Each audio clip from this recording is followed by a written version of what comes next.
So last time I talked about a book by Hugh Prather, Notes to Myself. And so this time I brought with me 3 of his books. And he's written 15, and I found 3 more. So we're going to hear from him as time goes on. Hugh Prather was a minister in Santa Fe, New Mexico, who he was a minister and founder of the Dispensable Church because he knew it would not last forever.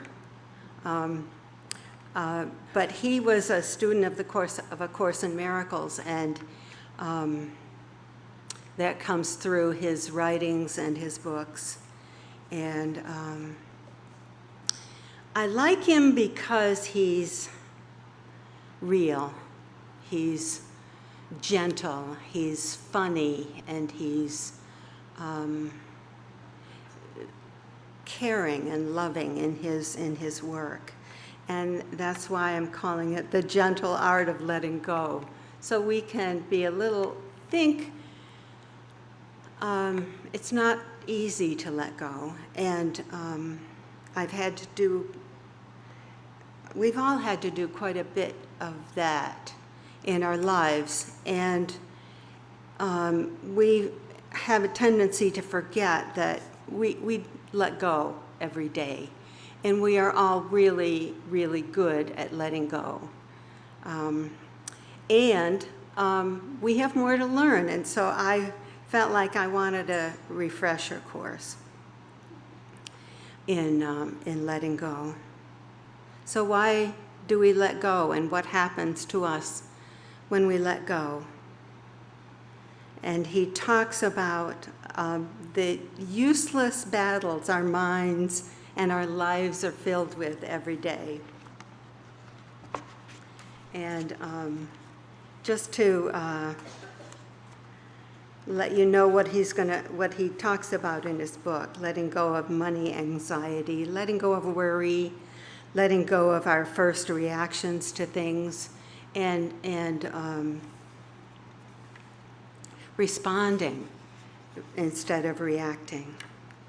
Letting go of neglect, letting go of fear of happiness, and taking on triggering thoughts, and just going through and reviewing them, because he's got 30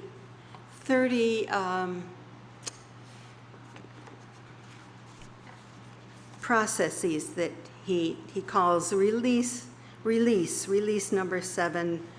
Release number 8, and he suggested time 2 or more days, and I'm going, that comes out to more than 30 days.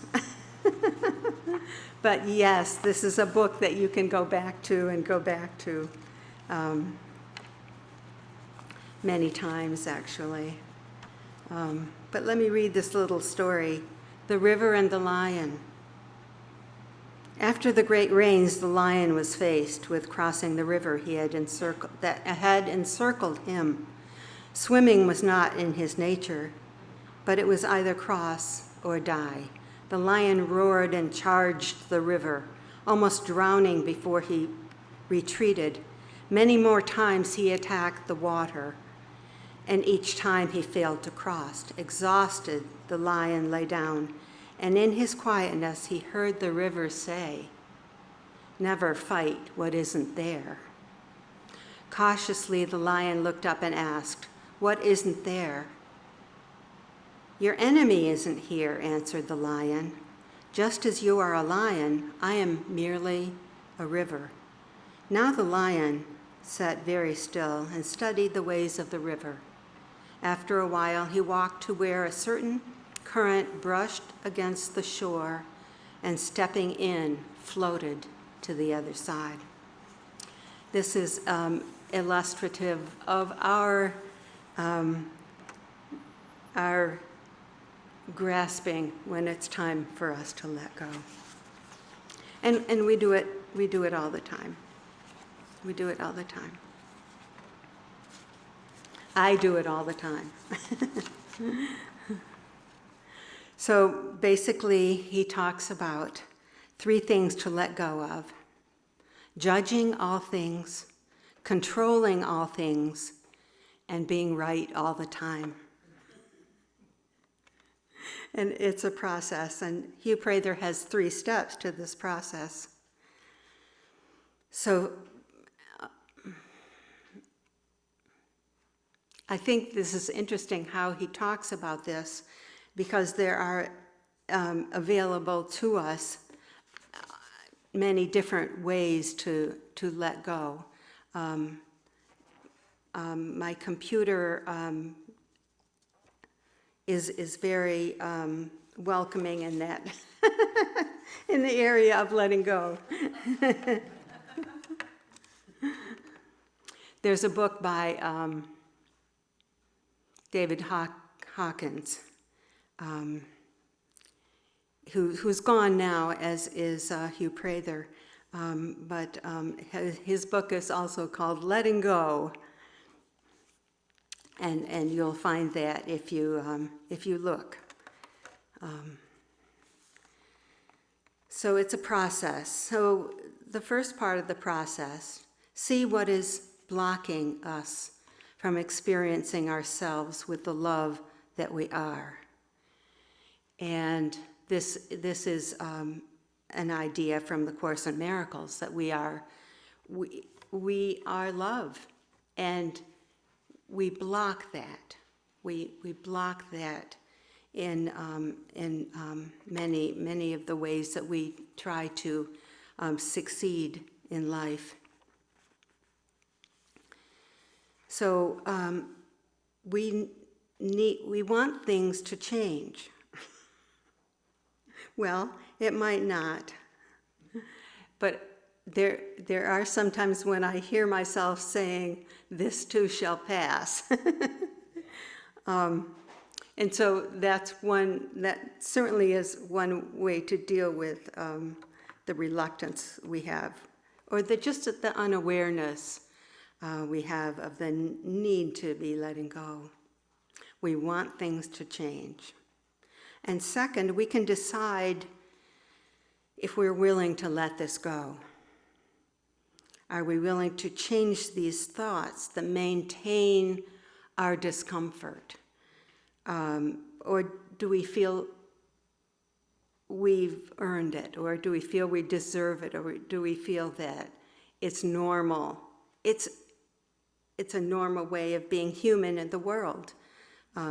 We may decide, I have to keep this. And we are very capable of absorbing pain. We are very capable of moving in the world and carrying a lot of pain. But it's not necessary. It's not necessary for us to keep feeling the pain, and we have a tendency to try to justify it, and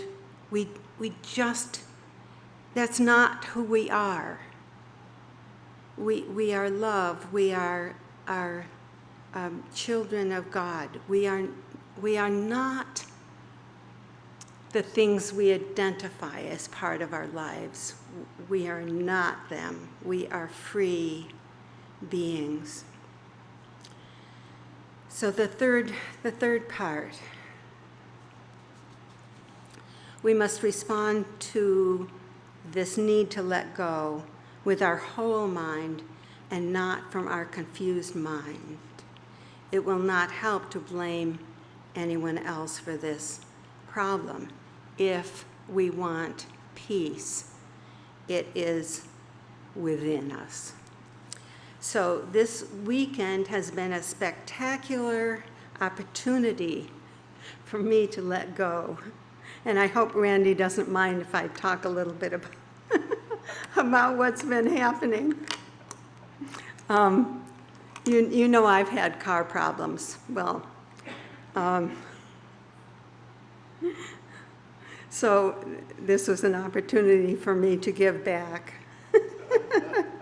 So Randy was at my house a few days last week, and then he started off on Friday morning to go to Pontiac, where he has some work he's doing, and then he was going to go to Lansing, where he has work to do. And 20 minutes into, I needed the time to work on my talk. And so 20 minutes into his trip, he calls and says, the car stopped. The car's not working. Yeah, laugh. Oh, please laugh. I mean, it was just perfect. Of course it was perfect. I was as grumpy as I could be, but I went and got to him in the car, and we jumped the car, and both of us drove home. Well, then later on, was it the same evening? He went to do errands in his car, and it stopped again.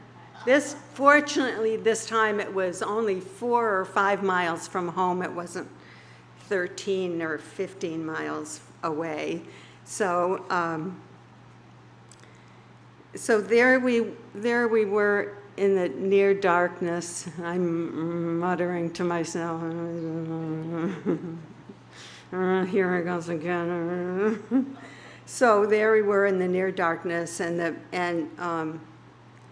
you know, you can't do much. We had a new battery by that time, but couldn't do. Anyway, so we had to go home and trust that the car would be there the next morning. And of course it was. So he put in a new battery, and the car worked, right? You drove it home. Yeah, that's where it sits now. But it still didn't work. A new battery, it still didn't work. Just like my car, same thing, only different.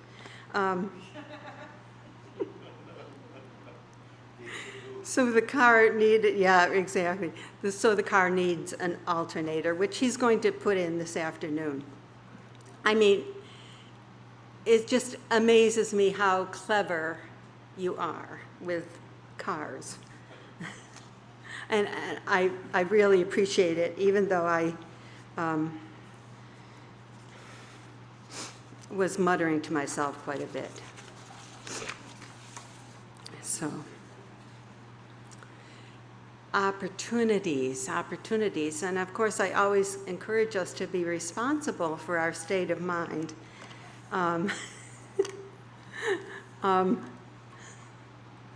But, you know, we do tend to blame other people. It was interesting.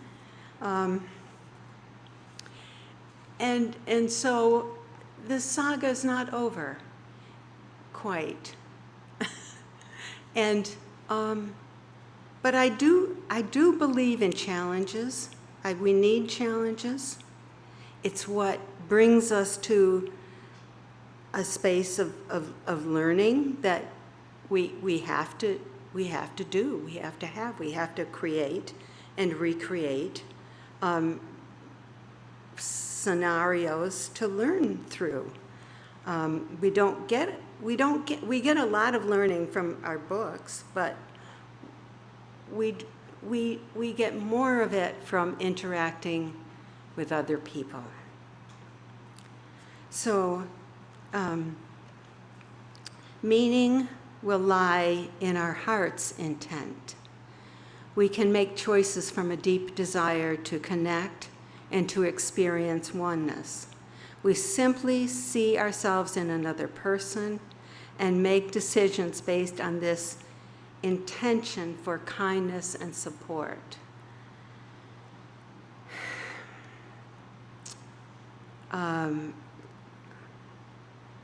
In the reading, I guess it was the reading today, community for the greater good.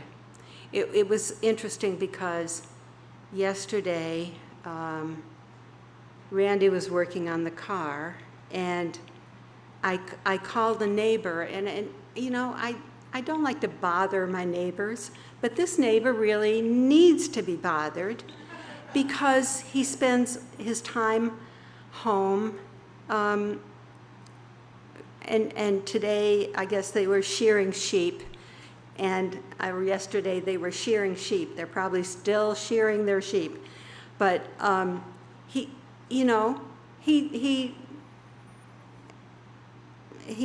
got a lot out of coming over to my house and talking to Randy, bringing a voltmeter so Randy could see if the alternator was working, and it wasn't working. So just this little thing encouraged this thought that I had to call the neighbor.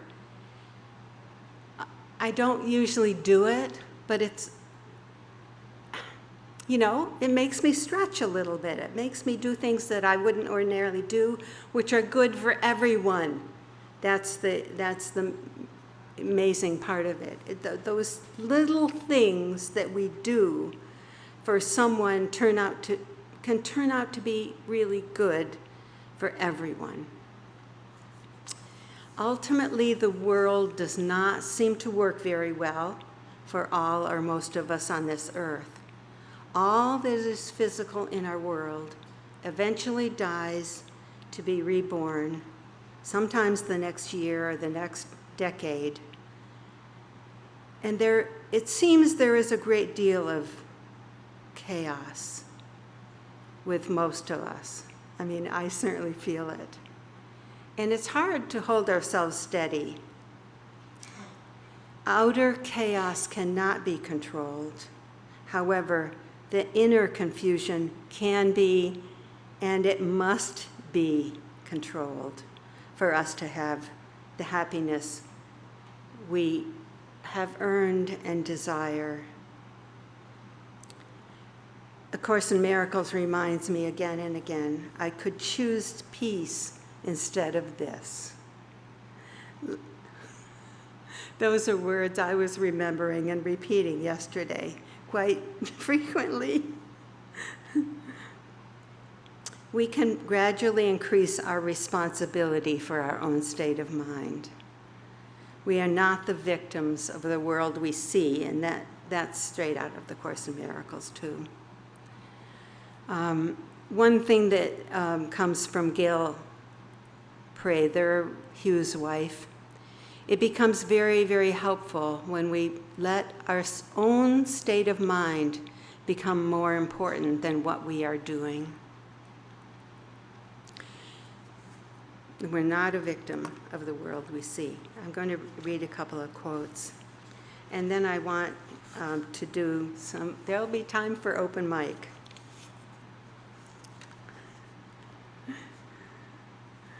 Let's see.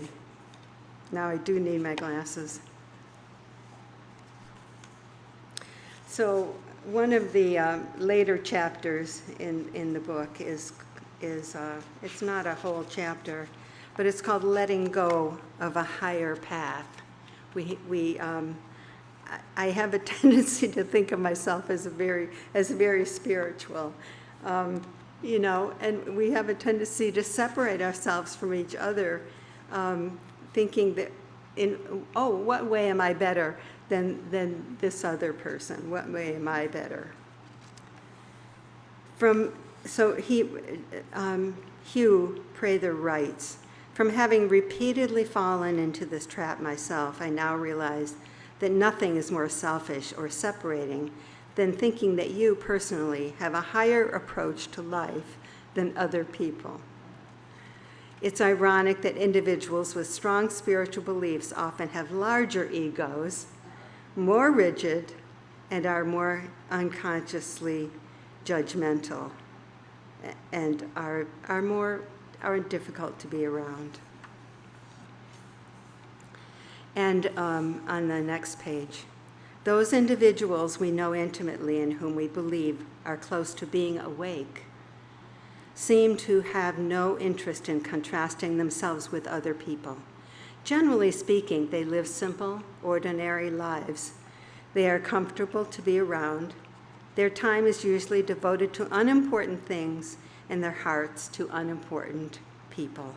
They have no inflexible concepts or rigid habits, and there is nothing particularly unusual about the subjects they choose to talk about or anything outstanding in their personal mannerisms. They are easily pleased, and usually they are happy for no apparent reason. And that's one thing I've aspired to. Not there. But I'd like to read this one last quotation from page 207. You may have reached the time in your life when you can watch with some degree of amusement these points of decision come and go, whether to get up now or press the snooze button, what to put on, what to eat, how to react to the driver who hasn't seen the light change. You watch yourself choose, and you know that you could choose differently, but by now you are sufficiently familiar with the chaos of the world that you wait in peace and watch with interest to see what comes next. That's all.